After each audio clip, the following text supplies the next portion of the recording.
حضرت یوسف علیہ السلام کے بارے میں یہ پہلے ذکر ہو چکا ہے کہ ان کے بھائیوں نے حضرت یوسف علیہ السلام کو کیسے اپنے والد کے ساتھ بات کر کے اور ان کو دھوکہ دے کر ورغلا کر کہ ہم اپنے بھائی کو اپنے ساتھ باہر لے جانا چاہتے ہیں تاکہ یہ ہمارے ساتھ کھیلے، اور اس طرح کی باتوں میں حضرت یعقوب علیہ السلام کو اعتماد دلا کر حضرت یوسف علیہ السلام کو اپنے ساتھ لے گئے۔ وہاں انہوں نے حضرت یوسف علیہ السلام کو قتل کرنے کی کوشش کی، تو ان میں سے ان کے ایک بھائی نے حضرت یوسف علیہ السلام کو بچانے کی کوشش کی، اور اس نے یہ کہا کہ آپ ایسا کریں کہ اگر آپ یہ چاہتے ہیں کہ حضرت یوسف اپنے والد سے دور ہو جائیں، ان کی نظروں سے غائب ہو جائیں،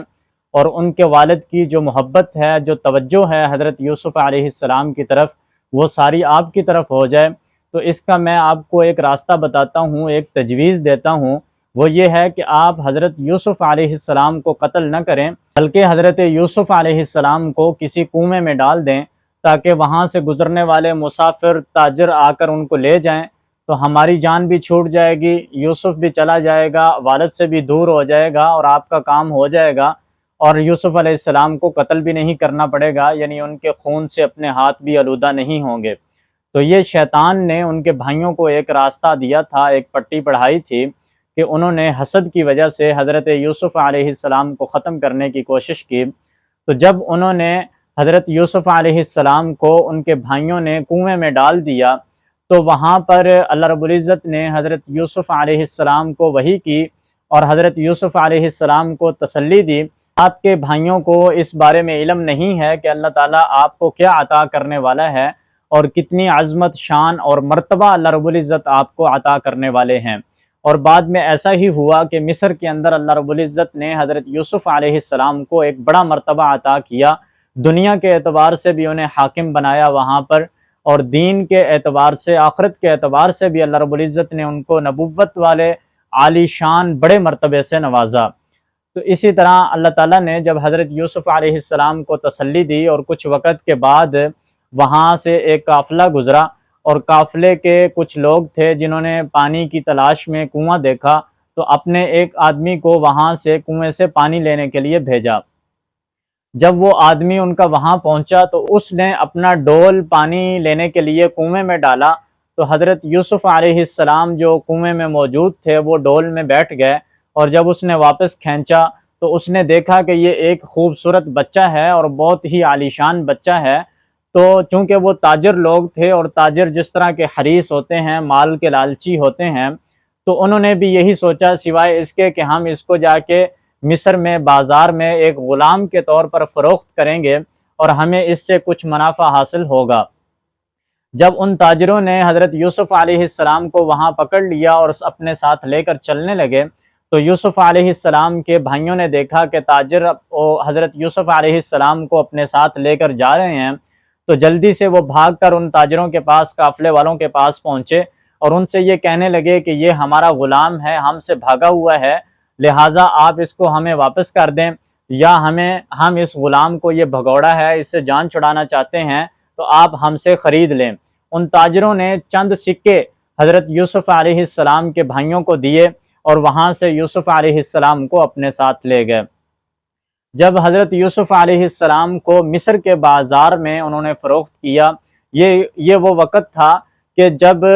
حضرت یوسف علیہ السلام ایک غلام کے طور پر اور ایک قیدی کے طور پر مصر میں داخل ہو رہے تھے، لیکن یہ لوگ نہیں جانتے تھے، نہ تو یہ تاجر جانتے تھے، نہ ان کے بھائی جانتے تھے، اور نہ ہی مصر کے لوگ جانتے تھے کہ مصر میں اس وقت کون سی شخصیت داخل ہو رہی تھی جو ایک قیدی کی اور غلام کی صورت میں مصر میں داخل ہوئے۔ تو اللہ تعالیٰ بعد میں ان کی وجہ سے مصر میں اور مصر کے رہنے والوں میں کتنی برکتیں عطا کرے گا، اور اللہ تعالیٰ حضرت یوسف علیہ السلام کو دنیا اور آخرت کے کن مرتبوں سے اور شان و شوکت سے گزارے گا، اور کتنی بڑی عظمت اور شان عطا کرے گا، یہ تمام لوگ اس چیز سے ناواقف تھے۔ تو یہ اللہ تعالیٰ کی حکمت ہے کہ اللہ رب العزت نے حضرت یوسف علیہ السلام کی تقدیر میں جو لکھا تھا کہ اس طرح یوں غلام بن کر وہ مصر میں داخل ہوں گے، اور پھر اللہ تعالیٰ کیسے ان کو، ایک قیدی کو اور ایک غلام کو، مصر کا بادشاہ بنا دے گا۔ تو یہ اللہ تعالیٰ کی قدرت اور اللہ کی شان ہے۔ اللہ تعالیٰ نے قرآن پاک میں یہ فرمایا کہ ہم نے یوسف کو وہاں ٹھکانہ دیا، جگہ دی، یعنی کہ جب یوسف ایک غلام کی صورت میں آ رہے تھے، حالانکہ عام طور پر اس معاشرے میں غلام کی کوئی قدر و قیمت نہیں تھی، لیکن اللہ تعالیٰ نے اسی غلام کو اتنا بلند کیا، اتنا اعلیٰ مرتبہ عطا کیا کہ وہ لوگ وہاں کے دیکھتے رہ گئے۔ جب حضرت یوسف علیہ السلام مصر کے بازار میں پہنچے تو وہاں مختلف لوگ آپ کو لینے کے لیے آئے، چونکہ حضرت یوسف علیہ السلام کو اللہ رب العزت نے بے مثال حسن عطا کیا تھا اور بے انتہا خوبصورتی تھی، حسن و جمال تھا جو اللہ رب العزت نے حضرت یوسف علیہ السلام کو عطا کیا تھا، یعنی ایسا بچہ اور اتنا خوبصورت غلام کبھی کسی نے نہیں دیکھا تھا۔ تو ظاہری بات ہے کہ جب اتنا خوبصورت غلام ہو تو پھر اس کو خریدنے والے بھی کوئی عام لوگ نہیں بلکہ بڑے بڑے لوگ آئیں گے۔ تو وہاں جب حضرت یوسف علیہ السلام کو مختلف لوگ خریدنے کے لیے آئے تو ان میں ایک عزیز مصر بھی تھے، جن کے بارے میں یہ لکھا ہے کہ یہ شاہ مصر کے وزیر تھے جو خزانے کے انچارج تھے، یعنی اس کے وزیر خزانہ تھے۔ تو اس نے اپنے لیے حضرت یوسف علیہ السلام کو خرید لیا، اور یہ بھی لکھتے ہیں کہ اس وزیر کی اپنی کوئی اولاد نہیں تھی، تو اس نے دیکھا کہ یہ ایک خوبصورت بچہ ہے، اور جب یوسف علیہ السلام کو خریدا تو خرید کر وہ اپنے ساتھ ان کو گھر لے گئے، اور انہوں نے اپنی بیوی سے یہ کہا کہ یہ بچہ، یہ غلام میں خرید کر لایا ہوں، آپ اس کا خیال رکھیں، اس کی پرورش کریں اور اس کی حفاظت کریں، ہو سکتا ہے یہ ہمیں فائدہ دے، یعنی دنیا کے اعتبار سے اس سے ہمیں کچھ فوائد حاصل ہوں، یا یہ کہ ہم اس کو اپنا بیٹا ہی بنا لیں، چونکہ اس کی وزیر کی اولاد نہیں تھی تو وہ یہ چاہتا تھا کہ کوئی ایسا بچہ ہو جس کو میں اپنا بیٹا بناؤں۔ تو اب حضرت یوسف علیہ السلام چونکہ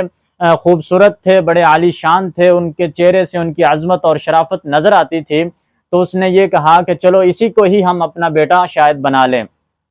تو جب عزیز مصر خرید کر اپنی بیوی کے پاس لے گیا تو اللہ تعالیٰ نے کہا کہ ہم نے یوسف علیہ السلام کو بہترین ٹھکانہ عطا کیا۔ جب وہاں اللہ تعالیٰ کی قدرت دیکھیے کہ وہی یوسف جو اس سے پہلے غلام کی شکل میں ایک قید کی صورت میں مصر میں داخل ہوا تھا، تو اللہ تعالیٰ نے اس کو ایک شاہی خاندان میں داخل کر دیا۔ وہاں حضرت یوسف علیہ السلام کی پرورش ہوئی، اس کی عزیز مصر کی بیوی نے حضرت یوسف علیہ السلام کا خیال رکھا، ان کے گھروں میں پلتے رہے۔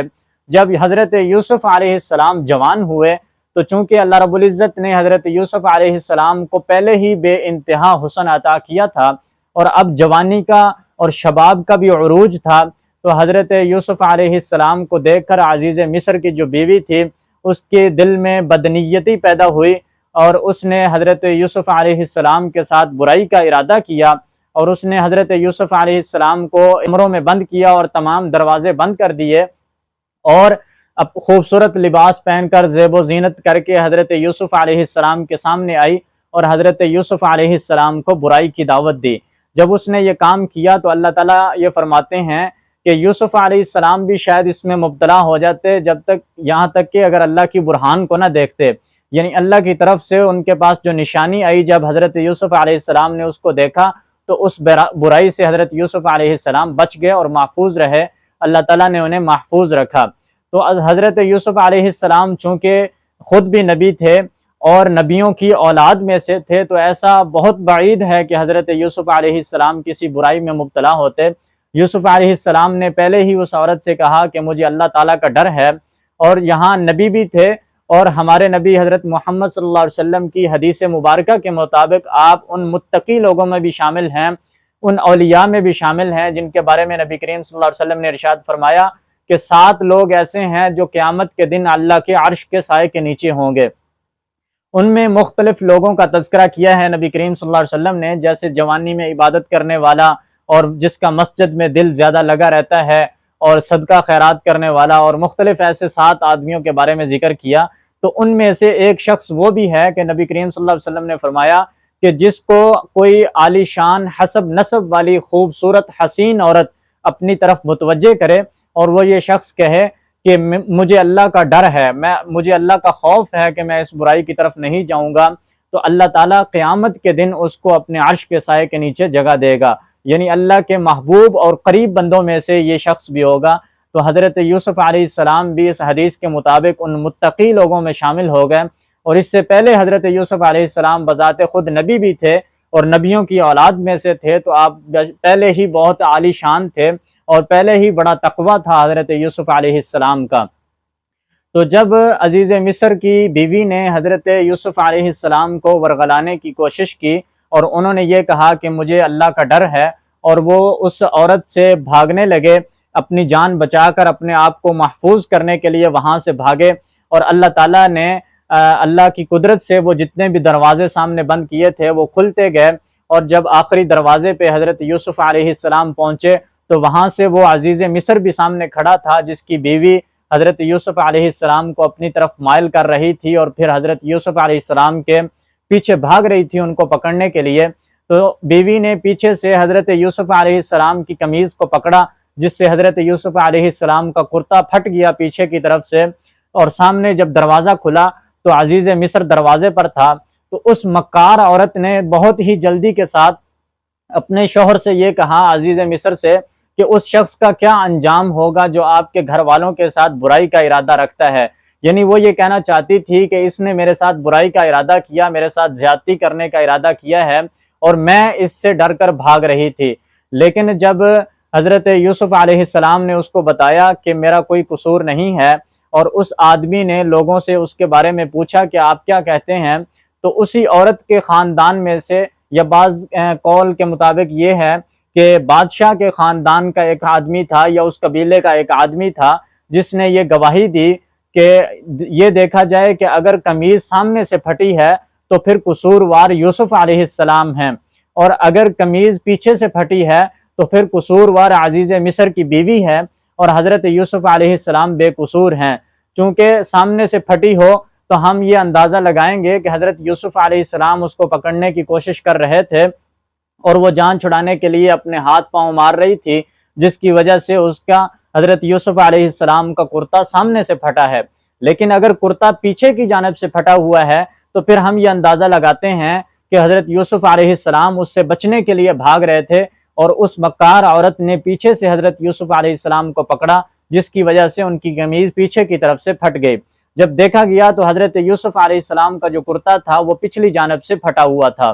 تو اس پر اس شخص نے کہا کہ یوسف علیہ السلام بے قصور ہیں اور وہ عورت جو ہے وہ قصوروار ہے۔ جب عزیز مصر کو بھی یہ اندازہ ہو گیا کہ اس کی بیوی ہی قصوروار ہے اور یوسف علیہ السلام بے قصور ہیں، تو اس نے اپنے بیوی کے اس عیب کو چھپانے کے لیے اور اس بات کو دبانے کے لیے کہ اب دوسرے جو امراء ہیں، جو سردار ہیں، ان کو پتہ چلے گا تو ہماری بے عزتی ہوگی، تو اپنی بیوی کی فرمائش پر حضرت یوسف علیہ السلام کو قید کر دیا۔ یعنی وہ بادشاہ خود بھی جانتا تھا اور وہ عورت بھی جانتی تھی کہ یوسف علیہ السلام بے قصور ہیں، اس کے باوجود بھی اس نے خود بادشاہ نے، عزیز مصر نے حضرت یوسف علیہ السلام سے یہ کہا کہ آپ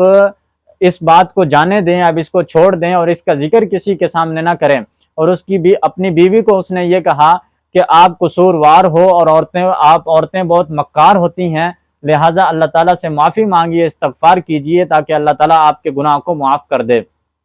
یہ جو مصر کے لوگ تھے یہ مشرک تو تھے، بتوں کی پوجا کرتے تھے، لیکن اس کے باوجود ان کا یہ عقیدہ اور ایمان تھا کہ گناہوں کی معافی صرف اللہ تعالیٰ ہی دیتے ہیں، اللہ تعالیٰ سے ہی معافی طلب کی جا سکتی ہے۔ تو اس وجہ سے عزیز مصر نے اپنی بیوی سے یہ کہا کہ تم قصوروار ہو، مکار عورت ہو، اور تم اللہ تعالیٰ سے اپنے گناہوں کی معافی مانگو اور توبہ کرو۔ اور یوسف علیہ السلام کو اپنے اس بیوی کے گناہ کو اور عیب کو چھپانے کے لیے، تاکہ معاشرے کو لوگ یہ سمجھیں کہ یوسف قصوروار تھا، اس نے غلطی کی ہے، تو اس عزیز مصر نے حضرت یوسف علیہ السلام کو جیل میں بھجوا دیا۔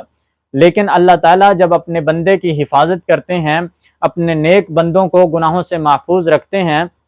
تو اسی طرح وہ جیسے حضرت یوسف علیہ السلام کو اللہ تعالیٰ نے بچایا، ان کی حفاظت کی، ان کی عصمت کی حفاظت کی، اللہ تعالیٰ اپنے نیک بندوں کی اسی طرح حفاظت کرتے ہیں۔ لیکن بشرطے یہ کہ بندہ خود برائی کا ارادہ نہ کرے، اس برائی سے بھرپور بچنے کی کوشش کرے، جتنی اس کے بس میں ہے وہ اس سے بچنے کی کوشش کرے، اور باقی اللہ تعالیٰ سے مدد مانگے تو اللہ تعالیٰ اس کی ضرور مدد کریں گے اور اس کی عزت کو محفوظ رکھیں گے، اس کو برائی سے، گناہوں سے اللہ تعالیٰ محفوظ رکھیں گے۔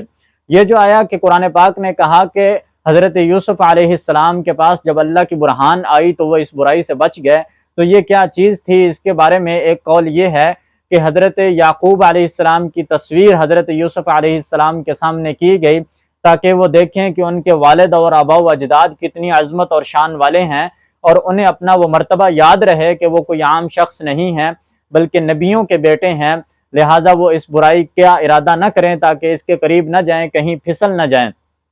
اور بعض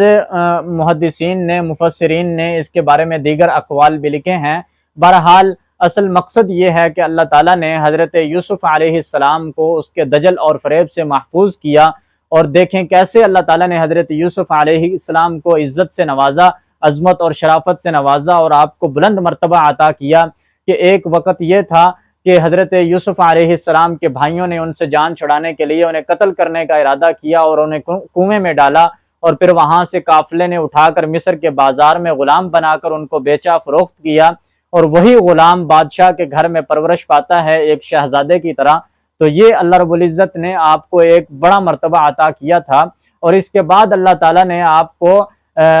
جو مصر کی حکومت تھی اس میں بھی ایک بڑا حصہ دیا۔